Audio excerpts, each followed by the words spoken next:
नमस्कार दोस्तों, स्वागत आपका आपके अपने YouTube चैनल ज्ञान का अड्डा पर।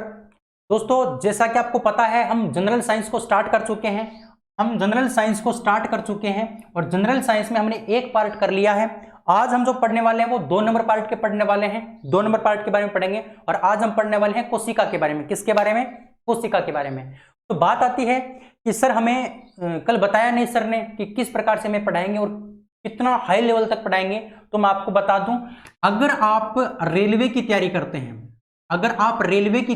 हैं और रेलवे में किस किस की, एनटीपीसी की, ग्रुप डी की ना, एनटीपीसी और ग्रुप डी की अगर तैयारी करते हैं, एसएससी की अगर बात करें तो एसएससी में अगर आप एसएससी सीजीएल की तैयारी कर रहे हैं, सीपीओ की तैयारी कर रहे हैं, एमटीएस की तैयारी अगर आप कर रहे हैं, जीडी की तैयारी अगर आप कर रहे हैं, सीएचएसएल की अगर आप तैयारी कर रहे हैं, तो इनके लिए। इसके साथ साथ अगर बैंक में अगर आपकी पूछी जाएगी, तो बैंक की अगर चर्चा करते हैं तो बैंक में अगर पूछी जाएगी तो बिल्कुल यहां से क्वेश्चन आएंगे। इसके साथ साथ अगर बात करें आर्मी की, तो आर्मी में यहां से तो क्वेश्चन आने ही आने हैं, क्योंकि आर्मी में तो बहुत सिंपल सी साइंस आती है। अगर बात करें पैरामिलिट्री फोर्स की, जैसे बीएसएफ हो गया, सीआईएसएफ हो गया, सीआरपीएफ हो गया, है ना, आईटीबीपी हो गया, एसएसबी हो गया, है ना, ये सारी जितनी भी फोर्स होती हैं पैरामिलिट्री फोर्स, इसके अंदर। तो कहने का मतलब, पुलिस की बात करें, पुलिस की पटवारी की बात करें, है ना, पुलिस पटवार की बात करें, तो अपने आप में मैं आपको साइंस, जो एक ऐसी साइंस करवाऊंगा जो आपकी हर एग्जाम में आएगी और हर एग्जाम को कवर करेगी।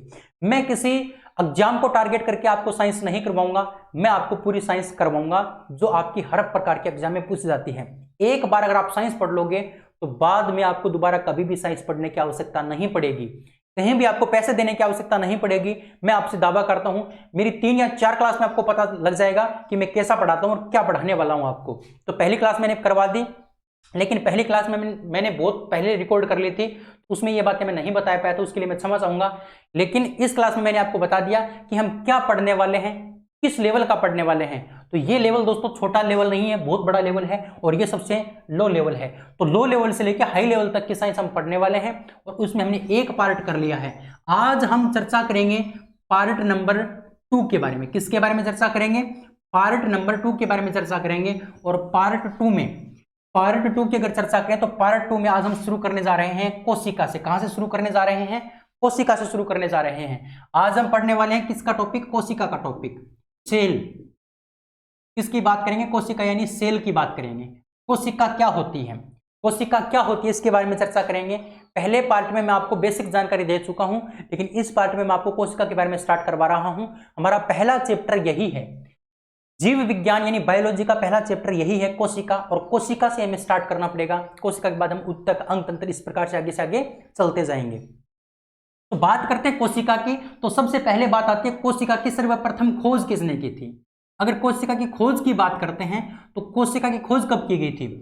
कोशिका की खोज की गई थी 1665 ईस्वी में। कब की गई थी बाबू? 1665 ईस्वी में की गई थी, यानी 1665 ईस्वी में की गई थी। किसके द्वारा? रॉबर्ट हुक के द्वारा। किसके द्वारा? रॉबर्ट हुक ने इसकी खोज की थी। और बाबू ये जो खोज की थी इसने, ये मृत कोशिका थी। किस प्रकार की कोशिका थी? मृत कोशिका थी। ये एक प्रकार की मृत कोशिका थी। ये बात आपको कहीं ना कहीं ध्यान रखनी है। मैंने क्या बताया? मैंने आपको ये बताया है कि जो हमारी जो कोशिका होती है, कोशिका की खोज किसके द्वारा की गई थी? कोशिका की जो खोज है वो की गई थी रॉबर्ट हुक के द्वारा 1665 ईस्वी में। ये कौन सी कोशिका थी? ये मृत कोशिका थी। अब चर्चा करते हैं जीवित कोशिका की खोज। अगर खोज की अगर बात करें और बात करते हैं जीवित कोशिका की, तो जीवित माध्यम में अगर चर्चा करते हैं तो जीवित माध्यम में की गई थी 1683 ईस्वी में। कब की गई थी? 1683 ईस्वी में खोज की गई थी। किसके द्वारा की गई थी? एंटोनी वॉन ल्यूवेनहोक के द्वारा। एंटोनी वॉन ल्यूवेनहोक ने क्या किया? जीवित माध्यम में कोशिका की खोज की थी। किस माध्यम में? जीवित माध्यम में कोशिका की खोज की थी। ये बात आपको ध्यान रखनी है। किस माध्यम में? जीवित माध्यम में। तो दो क्वेश्चन आपसे पूछे जा सकते हैं कि मृत माध्यम में खोज किसके द्वारा की गई थी या सर्वप्रथम खोज किसके द्वारा की गई थी। तो सबसे पहले खोज तो रॉबर्ट हुक के द्वारा की गई थी, लेकिन दोबारा खोजा गया था कोशिका को, लेकिन वो खोजा गया था जीवित माध्यम में। किसके द्वारा? एंटोनी वॉन ल्यूवेनहोक के द्वारा 1683 ईस्वी में। ये बात आपको याद रखनी है, ये बात आपको याद रखनी है खोज के बारे में। अब एक इंपॉर्टेंट बात मैं आपको बताता हूं कि जो कोशिका होती है, कोशिका जो होती है, उस कोशिका को क्या कहा जाता है? कोशिका जीव की संरचनात्मक एवं क्रियात्मक इकाई होती है। संरचनात्मक एवं क्रियात्मक इकाई होती है। संरचनात्मक एवं क्रियात्मक इकाई होती है। कौन होती है? कोशिका। कोशिका किसी भी जीव की संरचनात्मक एवं क्रियात्मक इकाई होती है। क्यों होती है? इसका कारण समझो। संरचनात्मक का मतलब होता है बनाना, यानी किसी भी जीव के शरीर को बनाने का काम किसका होता है? कोशिका का होता है। आपने सुना होगा कि जीव का शरीर कोशिकाओं से मिलकर के बना होता है। तो कोशिकाओं से मिलकर के बना होता है ना, इसीलिए कोशिका को क्या कहा जाता है? संरचनात्मक इकाई कहा जाता है, यानी बनाने वाली इकाई कहा जाता है। क्रियात्मक इकाई क्यों कहा जाता है? क्योंकि कोई भी हम काम करते हैं तो हम कोशिका के द्वारा करते हैं। जैसे मैं बोल रहा हूं तो जीभ एक कोशिका, जीभ के द्वारा बोल रहा हूं। मैं लिख रहा हूं तो मेरे हाथ से लिख रहा हूं, तो हाथ एक प्रकार की क्या है? कोशिका है। हाथ एक प्रकार की क्या है? कोशिका है। तो अपने आप में कोई भी हम काम करते हैं ना, वो एक कोशिका के माध्यम से करते हैं। इसीलिए कोशिका को जीव की संरचनात्मक एवं क्रियात्मक इकाई कहा जाता है। क्या कहा जाता है?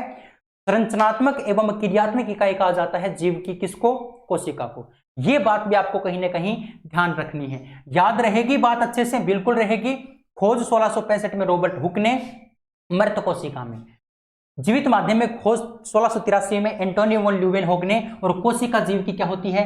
कोशिका जो होती है वो जीव की संरचनात्मक एवं क्या होती है? क्रियात्मक इकाई होती है। चलिए अब हम चर्चा करते हैं कोशिका सिद्धांत के बारे में। कोशिका सिद्धांत किसके द्वारा दिया गया था? कोशिका सिद्धांत किसके द्वारा प्रतिपादित किया गया था? इसकी चर्चा करते हैं। तो सबसे पहली बात आती है, कोशिका सिद्धांत को 1838 और 39 की साल में 1838 और 39 की साल में प्रतिपादित किया गया था। और किसके द्वारा? दोस्तों दो वैज्ञानिक थे, एक का नाम था टी स्वान और दूसरे का नाम था एम स्लाइडन। टी स्वान व एम स्लाइडन के द्वारा। बहुत इंपॉर्टेंट बात है कि जो कोशिका सिद्धांत प्रतिपादित किया गया था वो किसके द्वारा किया गया था? 1838-39 में टी स्वान और एम स्लाइडन के द्वारा प्रतिपादित किया गया था। और इस कोशिका सिद्धांत में क्या बताया गया है, यह भी तो आपको पता होना चाहिए। इस कोशिका सिद्धांत में बताया गया है कि किसी भी कोशिका की जो निर्माण होता है, किसी कोशिका का निर्माण पूर्ववर्ती कोशिका से होता है। निर्माण पूर्ववर्ती कोशिका से होता है। ये बात इस कोशिका सिद्धांत में बताई गई थी टी स्वान और एम स्लाइडन के द्वारा। इसका मतलब क्या हो गया कि मान लो कोई कोशिका है, ये कोशिका है और ये कोशिका नष्ट हो गई, तो इस कोशिका के स्थान पर एक नई कोशिका बनेगी। लेकिन ये जो कोशिका बनेगी ये इसी कोशिका का रूप होगी। ये जो कोशिका नई बनी है वो इसी कोशिका का रूप होगी। कहने का मतलब नई कोशिका जो बनती है वो अपने से पहले वाली कोशिका का क्या होती है? परिवर्तित रूप होती है। क्या होती है? परिवर्तित रूप होती है। कहने का मतलब पहले वाली कोशिका का ही दूसरा रूप नई कोशिका होती है। यह बात किस में बताई गई थी? ये बात इस कोशिका सिद्धांत में बताई गई थी। ये बात इस कोशिका सिद्धांत में बताई गई थी। ये बात आपको कहीं ना कहीं याद रखनी है। यानी कोशिका सिद्धांत 38-39 में टी स्वान और एम स्लाइडन ने दिया था। और इस कोशिका सिद्धांत में बताया गया था किसी भी नई कोशिका का जो निर्माण होता है वो पूर्ववर्ती कोशिका से होता है, यानी अपने से पहले वाली कोशिका से होता है। ये बात आपको याद रखनी है। इसके साथ साथ आपको ध्यान रखनी है सबसे छोटी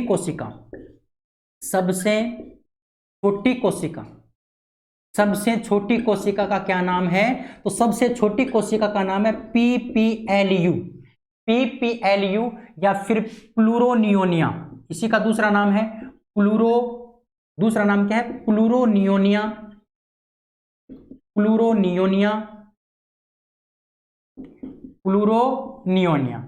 प्लूरोनियोनिया इसका दूसरा नाम है, या फिर माइकोप्लाज्म। क्या है? माइकोप्लाज्म।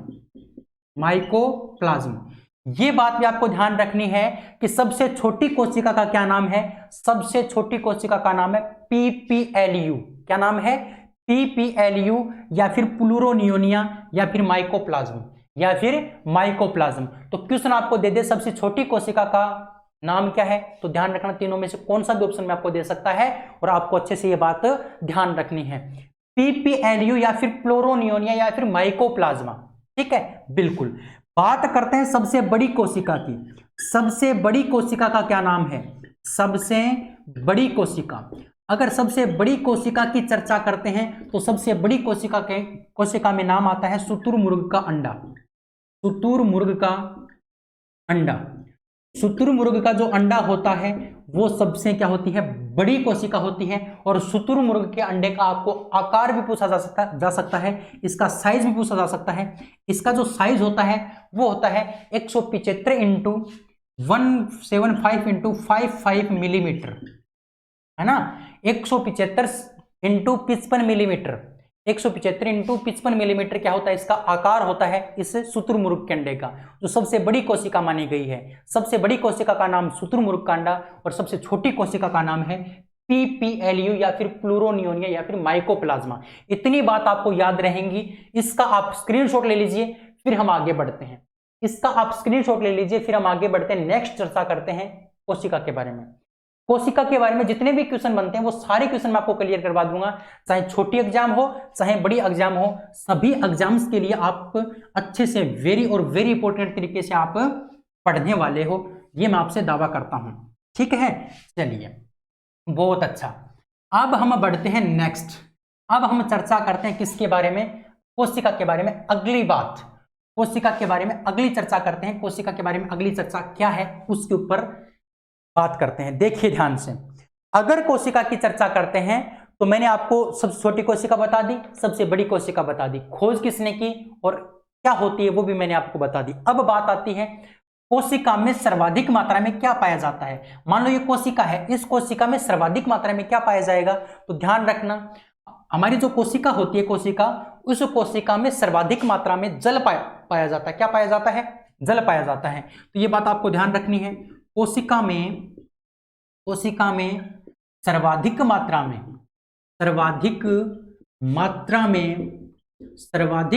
में जल पाया जाता है। जल पाया जाता है, और कितना जल पाया जाता है ये इंपॉर्टेंट बात है। अगर जल की बात करें तो 75 से लेके 80%, 75 से लेके 80% इसमें क्या पाया जाता है? जल पाया जाता है। 75 से 80 या फिर 85 एक ही बात है, 80-85% इसमें क्या पाया जाता है? जल पाया जाता है। ये बात आपको ध्यान रखनी है। तो कोशिका में सर्वाधिक मात्रा में जल पाया जाता है। आपसे ये भी पूछ ले कि कोशिका में ऑक्सीजन कितने परसेंट पाई जाती है? कोशिका में ऑक्सीजन, कोशिका में अगर ऑक्सीजन की चर्चा करते हैं, O2 की चर्चा करते हैं, तो कितनी पाई जाती है? 65% पाई जाती है। कितनी पाई जाती है? 65%। कोशिका के अंदर 65% ऑक्सीजन पाई जाती है। और जल कितना पाया जाता है? जल पाया जाता है 75 से लेके 80%। 75 से लेके 80% इसमें जल पाया जाता है, और ऑक्सीजन इसमें पाई जाती है 65%। ये बात पे आपको याद रखनी है। अब बात करते हैं, कोशिका इतनी छोटी होती है तो इसको हम किसके द्वारा देख सकते हैं? तो ध्यान रखना, कोशिका को प्रकाश सूक्ष्मदर्शी के द्वारा देखा जा सकता है। प्रकाश सूक्ष्मदर्शी के द्वारा देखा जा सकता है। कोशिका को प्रकाश सूक्ष्मदर्शी के द्वारा देखा जा सकता है। यह बात आपको ध्यान रखनी है। जो हमारी कोशिका होती है उसको हम किसके द्वारा देख सकते हैं? कोशिका को प्रकाश सूक्ष्मदर्शी के द्वारा देखा जा सकता है। अब बात आती है कि एक इंपॉर्टेंट बात मैं आपको बताता हूं, प्रकाश सूक्ष्मदर्शी के जैसी होती है इलेक्ट्रॉन सूक्ष्मदर्शी। क्या होती है? इलेक्ट्रॉन सूक्ष्मदर्शी। अब मैं आपको इलेक्ट्रॉन सूक्ष्मदर्शी के बारे में बताने वाला हूं, तो समझ लीजिए, आप नोट लगा के लिख सकते हैं। इलेक्ट्रॉन सूक्ष्मदर्शी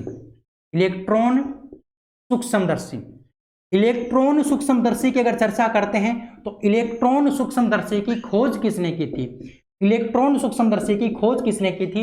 यहां पर बात सूक्ष्मदर्शी की आई है ना, इसलिए मैंने आपको यह बताना यहां पर आवश्यक समझा है कि ये जो इलेक्ट्रॉन सूक्ष्मदर्शी है इसकी खोज की गई थी नोल और रस्का नामक व्यक्ति के द्वारा।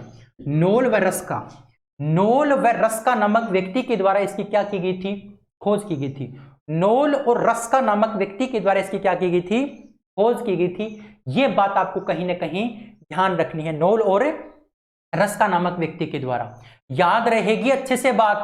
बिल्कुल रहेगी, अच्छे से रहेगी, मुझे पता है, अच्छे से रहेगी, मुझे पता है, बहुत दमदार तरीके से आपको ये बात रहेगी। नोल और रस्का ने इलेक्ट्रॉन सूक्ष्मदर्शी की खोज की थी। अगर आपको इस प्रकार से पढ़ने में मजा आ रहा है तो आप वीडियो को लाइक अभी कर दीजिए और चैनल को सब्सक्राइब कर लीजिए, क्योंकि मैं आपको इसी तरीके से पढ़ाने वाला हूं, इससे बेहतर तरीके से मैं आपको पढ़ाने वाला हूं। पूरी साइंस, एक भी पॉइंट नहीं छोड़ूंगा। आप जब मेरा कोर्स कंप्लीट हो जाए तब एक पॉइंट मेरे को बता देना कि सर आपने ये छोड़ दिया, एक पॉइंट नहीं छोड़ूंगा, चाहे मेरे को टाइम कितना ही लगे, मैं आपको बिल्कुल अच्छे तरीके से करवाऊंगा, बहुत दमदार तरीके से करवाऊंगा। आई बात समझ में? बिल्कुल आई। इलेक्ट्रॉन सूक्ष्मदर्शी यानी खोज की थी नोल और रस्का नामक व्यक्ति ने। यहां पर इलेक्ट्रॉन सूक्ष्मदर्शी की बात मैंने क्यों बताई? क्योंकि यहां पर यह बात पढ़नी जरूरी थी, क्योंकि यहां पर हम रिलेट करके याद रख सकते हैं किसी चीज को। ठीक है, अब हम चर्चा करते हैं। ये तो बात हो गई किसकी भाई? खोज की बात हो गई, किस प्रकार की होती है वो हमने चर्चा कर ली। अब हम चर्चा करते हैं कि जो कोशिका होती है उसका अध्ययन कौन सी विज्ञान में किया जाता है। कोशिका का अध्ययन कौन सी विज्ञान में किया जाता है? तो ध्यान रखना, कोशिका का अध्ययन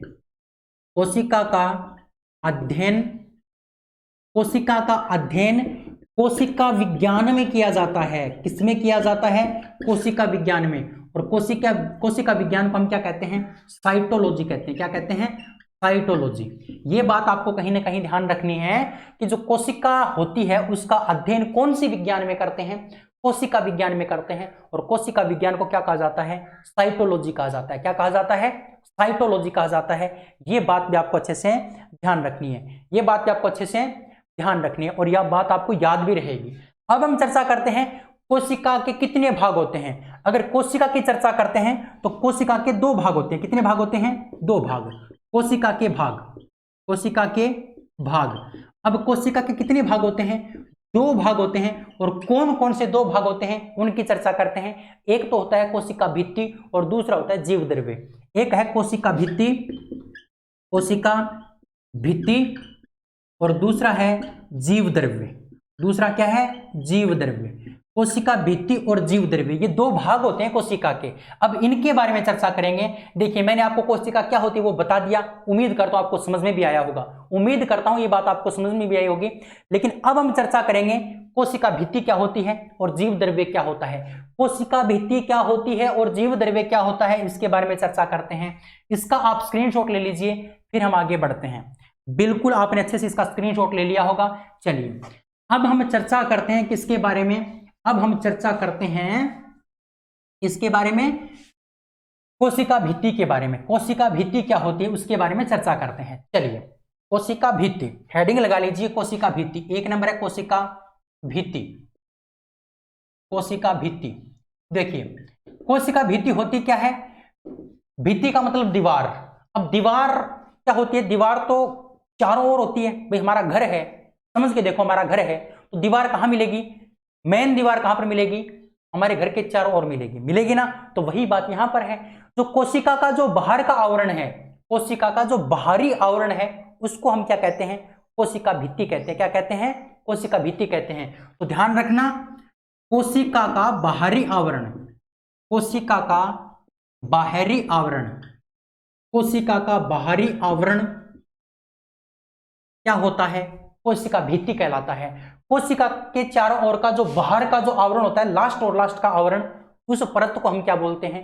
कोशिका भित्ति बोलते हैं। क्या बोलते हैं?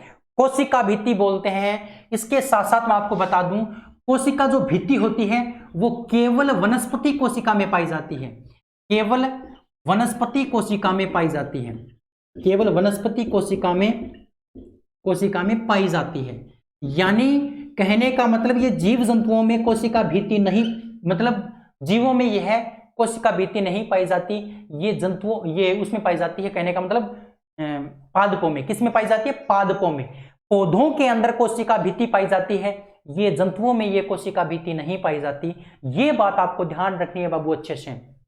कोशिका भित्ति केवल और केवल वनस्पति कोशिका यानी पादप कोशिका में पाई जाती है। और किसकी बनी होती है कोशिका भित्ति? यह सेलुलोज की बनी होती है। किसकी बनी होती है? सेलुलोज की बनी होती है। अब आप कहोगे सर ये सेलुलोज क्या है, तो मैं आपको बता दूं, जब हम कार्बोहाइड्रेट पढ़ेंगे ना, कार्बोहाइड्रेट, तब मैं आपको बताऊंगा सेलुलोज होता क्या है।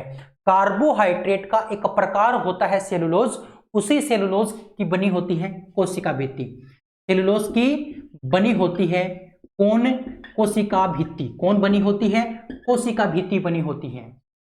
अब आपने ये भी आपके दिमाग में क्यों सुनाया होगा कि आपने ये तो बता दिया कि वनस्पति कोशिका का बाहर का आवरण कोशिका भित्ति कहलाता है, तो जंतु कोशिका का क्या कहलाता है उसके बारे में भी समझ लीजिए। आप यहां पर एक स्टार लगा के लिख सकते हो, जंतु कोशिका का, जंतु कोशिका का, जंतु कोशिका का बाहरी आवरण, बाहरी आवरण कोशिका झिल्ली, कोशिका झिल्ली या फिर प्लाज्मा झिल्ली कहलाता है। कोशिका झिल्ली या फिर प्लाज्मा झिल्ली कहलाता है। कोशिका झिल्ली या फिर प्लाज्मा झिल्ली कहलाता है। ये बात आपको अच्छे से ध्यान रखनी है, ये बात आपको अच्छे से ही ध्यान रखनी पड़ेगी, क्योंकि कोशिका भित्ति तो किसका आवरण होती है? कोशिका भित्ति तो होती है पादप कोशिका का, और जंतु कोशिका का जो बाहर का आवरण होता है उसे हम क्या कहते हैं? जंतु कोशिका के बाहर के आवरण को हम कहते हैं प्लाज्मा झिल्ली या फिर कोशिका झिल्ली। इसी का दूसरा नाम है प्लाज्मा मेम्ब्रेन। इसे हम प्लाज्मा मेम्ब्रेन भी बोलते हैं। क्या बोलते हैं? Plasma membrane. इसे हम प्लाज्मा मेम्ब्रेन भी कहते हैं। ये बात भी आपको कहीं ना कहीं ध्यान रखनी है, ये बात भी आपको कहीं ना कहीं ध्यान रखनी है। प्लाज्मा मेम्ब्रेन, इसे प्लाज्मा मेम्ब्रेन भी कहा जाता है, और उम्मीद करता हूं ये बात आपको याद रहेगी, ये बात आपको याद रहेगी। अब एक इंपॉर्टेंट बात मैं बताता हूं, ये तो नोट में पहली बात है, एक स्टार लगा के बात आप और लिखोगे, समझना इस बात को, वेरी और वेरी इंपॉर्टेंट बात, आपका कंफ्यूज दूर हो जाएगा इस बात को समझने के बाद। और आपका सेंटेंस ये है, आपकी इंपॉर्टेंट सूचना ये है कि जो कोशिका झिल्ली होती है, कोशिका झिल्ली, कोशिका झिल्ली, कोशिका झिल्ली का बाहरी आवरण, कोशिका झिल्ली का बाहरी आवरण, कोशिका झिल्ली का बाहरी आवरण कोशिका भित्ति होती है, कोशिका भित्ति होती है। अब इससे आपके 3-4 क्वेश्चन कंप्लीट हो जाएंगे। इस सेंटेंस से 3-4 सेंटेंस, इस सेंटेंस से 3-4 क्वेश्चन आपके कंप्लीट होंगे। समझना कैसे? पहली बात मैंने क्या बताया? कोशिका झिल्ली का बाहरी आवरण कोशिका भित्ति होती है, यानी कोशिका झिल्ली के चारों ओर भी एक आवरण और पाया जाता है, उसे हम क्या कहते हैं? कोशिका भित्ति। लेकिन ये केवल और केवल किस में पाया जाता है? ये आवरण ये केवल और केवल पादप कोशिका में ही पाया जाता है, जंतु कोशिका में नहीं पाया जाता।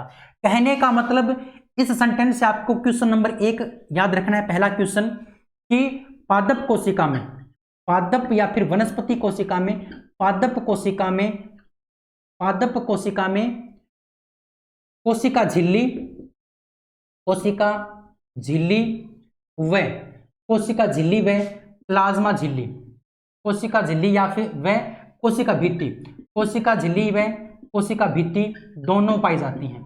कोशिका भित्ति दोनों पाई जाती हैं, दोनों पाई जाती हैं। कहने का मतलब हमारी जो पादप कोशिका होती है उसमें कोशिका झिल्ली भी होती है और कोशिका भित्ति भी होती है। लेकिन जंतु कोशिका की बात करते हैं तो जंतु कोशिका में ये भित्ति नहीं पाई जाती, केवल और केवल क्या पाई जाती है? झिल्ली पाई जाती है। चलिए मैं आपको एक चित्र बना के बताता हूं। मान लो ये इस प्रकार से एक कोशिका है, इस कोशिका के चारों ओर इस प्रकार से एक आवरण ये है, ठीक है, एक आवरण ये है, 2 आवरण है, और ये हमारी मेन क्या है? ये हमारी मेन कोशिका है, ठीक है, ये हमारी मेन कोशिका है। इसका मतलब इसके ऊपर 2 आवरण है, इसके ऊपर 2 आवरण है, तो ये अपने आप में कौन सी कोशिका हो गई? ये पादप कोशिका हो गई। कौन सी कोशिका हो गई? पादप कोशिका। क्यों हो गई पादप कोशिका? क्योंकि इसके चारों ओर 2 आवरण है। कितने आवरण है? 2 आवरण। ये तो है ये तो है कोशिका भित्ति, ये तो क्या है? कोशिका भित्ति, ये तो कोशिका भित्ति है, और ये क्या है? कोशिका झिल्ली। ये क्या है? कोशिका झिल्ली। ये बात आपको कहीं ना कहीं ध्यान रखनी है। कोशिका भित्ति तो होता है ये बाहर का आवरण, और कोशिका झिल्ली होता है ये अंदर का आवरण। ठीक है। लेकिन ये तो बात है पादप कोशिका की। अगर जंतु कोशिका की बात करते हैं तो जंतु कोशिका में मेन कोशिका तो अंदर हो गई, लेकिन इसके चारों ओर आपको एक ही आवरण मिलेगा, इसके चारों ओर आपको एक ही आवरण मिलेगा, और वो आवरण कौन सा मिलेगा? कोशिका झिल्ली का। यानी जिस कोशिका के चारों ओर सिर्फ एक ही आवरण आपको मिले तो उस कोशिका का नाम क्या होगा? जंतु कोशिका। अगर दो आवरण आपको मिले तो उस कोशिका का नाम क्या होगा? पादप कोशिका। रहेगी ये बात याद? बिल्कुल रहेगी, मुझे पता है। ठीक है। अब बात करते हैं, ये जो कोशिका भित्ति होती है ये तो किसकी बनी होती है? सेलुलोज की बनी होती है। कोशिका भित्ति तो सेलुलोज की बनी होती है, लेकिन ये प्लाज्मा झिल्ली या फिर कोशिका झिल्ली किसकी बनी होती है? तो इसके बारे में आप समझ लीजिए, ये बनी होती है लाइकोप्रोटीन की। किसकी बनी होती है? लाइकोप्रोटीन की। लाइकोप्रोटीन की बनी होती है। लाइकोप्रोटीन की बनी होती है। लाइकोप्रोटीन की बनी होती है। जिस प्रकार से प्लाज्मा, ये जो कोशिका भित्ति है ये सेलुलोज की बनी होती है, उसी प्रकार से कोशिका झिल्ली या फिर प्लाज्मा झिल्ली या फिर प्लाज्मा मेम्ब्रेन किसकी बनी होती है? लाइकोप्रोटीन की बनी होती है। किसकी बनी होती है? लाइकोप्रोटीन की बनी होती है। ये बात आपको कहीं ना कहीं ध्यान रखनी है, और ये बात आपको याद भी रहेगी। ये बात आपको याद भी रहेगी। इसका आप स्क्रीनशॉट ले लीजिए, फिर हम आगे बढ़ते हैं, नेक्स्ट क्वेश्चन की चर्चा करते हैं। नेक्स्ट चर्चा करते हैं कोशिका के बारे में। ठीक है, बिल्कुल ले लिया होगा आपने स्क्रीनशॉट। अब समझना अच्छे से, मैंने आपको क्या बताया? मैंने सबसे पहले मैंने आपको ये बताया था कि कोशिका क्या होती है। उसके बाद मैंने बताया कोशिका की खोज किसने की, कोशिका कितने प्रकार की होती है। कोशिका दो प्रकार की होती है, एक तो होती है जंतु कोशिका, एक पादप कोशिका, है ना। ये बातें हम आगे भी करने वाले हैं, जंतु कोशिका के बारे में पढ़ेंगे, फिर हम पादप कोशिका के बारे में पढ़ेंगे। लेकिन बात आती है कि जो कोशिका है वो क्या होती है? ये जीव की संरचनात्मक एवं क्रियात्मक इकाई होती है। कोशिका सिद्धांत किसने दिया था? उस सिद्धांत में क्या कहा गया था? उसके बाद छोटी कोशिका, सबसे बड़ी कोशिका, ये सारी बातें मैंने बता दी। फिर मैंने बताया कि जो कोशिका होती है उसके दो भाग होते हैं। कोशिका के दो भाग होते हैं। एक भाग था हमारा कोशिका भित्ति, और दूसरा भाग हमारा क्या होने वाला है? दूसरा भाग हमारा होने वाला है कोशिका का जीव द्रव्य। दूसरा भाग क्या होने वाला है? जीव द्रव्य। मैंने आपको कोशिका भित्ति के साथ साथ मैंने आपको कोशिका झिल्ली के बारे में भी बता दिया कि कोशिका झिल्ली केवल और केवल जंतु कोशिका में पाई। कोशिका झिल्ली, एक बात और समझ लो, कोशिका झिल्ली तो दोनों में पाई जाती है। कोशिका झिल्ली, अगर कोशिका झिल्ली की अगर चर्चा करते हैं तो कोशिका झिल्ली तो दोनों में पाई जाती है। दोनों में कहने का मतलब पादप और जंतु दोनों कोशिकाओं में। लेकिन जो कोशिका भित्ति है, कोशिका भित्ति वो केवल और केवल एक में ही पाई जाती है। किसके अंदर पाई जाती है? पादप कोशिका में। किस में पाई जाती है? पादप कोशिका में। ये बात आपको ध्यान रखनी है। कोशिका झिल्ली लाइकोप्रोटीन की बनी होती है और कोशिका भित्ति सेलुलोज की बनी होती है। किसकी बनी होती है? सेलुलोज की बनी होती है। ये बात आपको अच्छे से ध्यान रखनी है। चलिए आगे बढ़ते हैं। अब नेक्स्ट, अब मैंने आपको बताया था हमारा जो कोशिका है उसके दो भाग होते हैं, एक होता है कोशिका भित्ति और दूसरा भाग होता है जीव द्रव्य। अब हम चर्चा करते हैं 2 नंबर जीव द्रव्य के बारे में। किसके बारे में? जीव द्रव्य के बारे में। जीव द्रव्य क्या है? जीव द्रव्य के बारे में चर्चा करते हैं। देखिए जीव द्रव्य क्या है तो मैं आपको बता दूं जीव द्रव्य है क्या। जो भी हमारी कोशिका है उस कोशिका के बाहर के आवरण को आप छोड़ दो, उस बाहर के आवरण को छोड़कर जो भी शेष भाग बचता है ना, उस भाग को हम जीव द्रव्य बोलते हैं। क्या बोलते हैं? जीव द्रव्य बोलते हैं। यानी कोशिका के बाहरी आवरण, कोशिका के बाहरी आवरण। अब कोशिका के बाहर का आवरण या तो आपको क्या मिलेगा? कोशिका भित्ति मिलेगी, या तो आपको क्या मिलेगी? कोशिका भित्ति मिलेगी, या फिर आपको क्या मिलेगी? कोशिका झिल्ली मिलेगी, या फिर क्या मिलेगी? कोशिका झिल्ली मिलेगी। इन दोनों में से एक ही तो आपको मिलेगी, या तो झिल्ली मिलेगी या फिर क्या मिलेगी? भित्ति मिलेगी। अगर भित्ति मिलेगी तो कोशिका झिल्ली उसके अंदर होगी, अगर ये नहीं होगी तो ये सबसे बाहर की होगी। तो चाहे तो कोशिका भित्ति हो चाहे कोशिका झिल्ली हो, इसको छोड़ दो, इसको छोड़ दो। इसको छोड़ने के बाद जो भी शेष भाग बचता है उसको हम क्या कहते हैं? जीव द्रव्य कहते हैं। यानी कोशिका के बाहरी आवरण को छोड़कर शेष संपूर्ण भाग को क्या कहते हैं? उस शेष संपूर्ण भाग को जीव द्रव्य कहते हैं। क्या कहते हैं? जीव द्रव्य कहते हैं। क्या कहते हैं? जीव द्रव्य कहते हैं। बिल्कुल सिंपल सी बात है, समझो। देखो सॉरी, दो कोशिकाएं हमारे पास, ये कोशिका है एक तो, और इसके अंदर तो ये एक चारों ओर का भाग है, एक ये कोशिका, इसके अंदर दो चार ये दो भाग हैं, मतलब दो पार्ट हैं। ये तो हमारी जंतु कोशिका है, जंतु, और ये क्या है, पादप। तो जीव द्रव्य की चर्चा करते हैं। देखिए जंतु कोशिका में आपको मिलेगी कोशिका झिल्ली। इस कोशिका झिल्ली को छोड़ दो, जो शेष बचता है ना, शेष भाग, इसको हम क्या कहेंगे, इस शेष भाग को हम बोलेंगे जीव द्रव्य। क्या बोल देंगे, जीव द्रव्य बोल देंगे। ठीक है, इसकी अगर बात करें तो इसमें सबसे भारी भाग कौन सा है, इसमें सबसे भारी भाग यही तो है, इसको छोड़ दो, और जो बचता है ना शेष भाग, उसको हम क्या बोलेंगे, इस पूरे भाग को बोल देंगे जीव द्रव्य। क्या बोल देंगे, जीव द्रव्य बोल देंगे। ये बात आपको मैं बताना चाह रहा था, और ये बात आपको समझ में भी आई होगी। चलिए, इंपॉर्टेंट बात थी ये, लेकिन इससे भी इंपॉर्टेंट बात मैं आपको एक और बताता हूं कि ये जो जीव द्रव्य है, जीव द्रव्य, इस जीव द्रव्य को हेक्सले नाम के व्यक्ति ने, हेक्सले नामक व्यक्ति ने, या हेक्सले नामक वैज्ञानिक ने, हेक्सले नामक वैज्ञानिक ने, हेक्सले नामक वैज्ञानिक ने जीवन का भौतिक आधार बताया है। जीवन का भौतिक आधार, जीवन का भौतिक आधार कहा है, जीवन का भौतिक आधार कहा है, किसको कहा है, जीव द्रव्य को। किसने कहा है, हेक्सले नामक व्यक्ति ने। जिस प्रकार से हमें जीवित रहने के लिए रोटी कपड़ा मकान की आवश्यकता होती है, उसी प्रकार से कोशिका को जीवित रहने के लिए किसकी आवश्यकता होती है, कोशिका को जीवित रहने के लिए जीव द्रव्य की आवश्यकता है। क्योंकि जीव द्रव्य होगा ना, तभी वो भोजन कर पाएगी, तभी वो कोशिका क्या कर पाएगी, श्वसन कर पाएगी। अगर जीव द्रव्य नहीं है तो कोशिका कोई काम नहीं कर पाएगी। इसीलिए जीव द्रव्य को भौतिक आधार कहा है जीवन का, किसने, हेक्सले नामक व्यक्ति ने। यह बात आपको कहीं ना कहीं ध्यान रखनी है।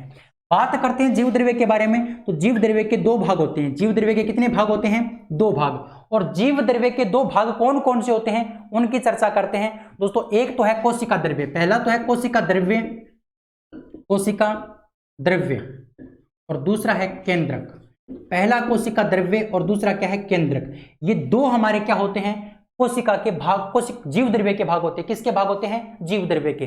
कोशिका के दो भाग थे, एक था कोशिका भित्ति, दूसरा था जीव द्रव्य। जीव द्रव्य के दो भाग हो गए, एक हो गया कोशिका द्रव्य और दूसरा हो गया केंद्रक। दूसरा क्या हो गया, केंद्रक। फिर हम बात करेंगे कोशिका द्रव्य के बारे में। कोशिका द्रव्य के बारे में पढ़ने के बाद हम केंद्रक को पढ़ेंगे। उसके बाद हमारी कंप्लीट हो जाएगी, क्या हो जाएगी, उसके बाद हमारी कंप्लीट हो जाएगी कोशिका। उसके बाद हम नया टॉपिक स्टार्ट कर लेंगे। इस प्रकार से हमारा टॉपिक चलने वाला है। आज की इस क्लास को हम यहीं पर विराम देते हैं। अगर आपको क्लास अच्छी लगी है, इंटरेस्ट अगर आपको आया है, तो क्लास को आप लाइक जरूर करेंगे, शेयर आप जरूर करेंगे अपने दोस्तों तक, क्योंकि मैं आपको हाई लेवल तक की साइंस पढ़ाने वाला हूं और पूरा कोर्स मैं आपको करवाने वाला हूं। ये आपकी रिस्पॉन्सिबिलिटी बनती है कि आप अच्छे से इस चैनल का सहयोग करें, इस चैनल का आप सपोर्ट करें, जिससे कि आपको पढ़ने में भी इंटरेस्ट आए और हमारे को भी संतुष्टि हो कि भाई हाँ, हमारे साथ बच्चे जुड़े हैं, वो हमारा सपोर्ट कर रहे हैं। अगर आप सपोर्ट नहीं करोगे तो हम डिमोटिवेट हो जाएंगे और आपको अच्छे से पढ़ा नहीं पाएंगे।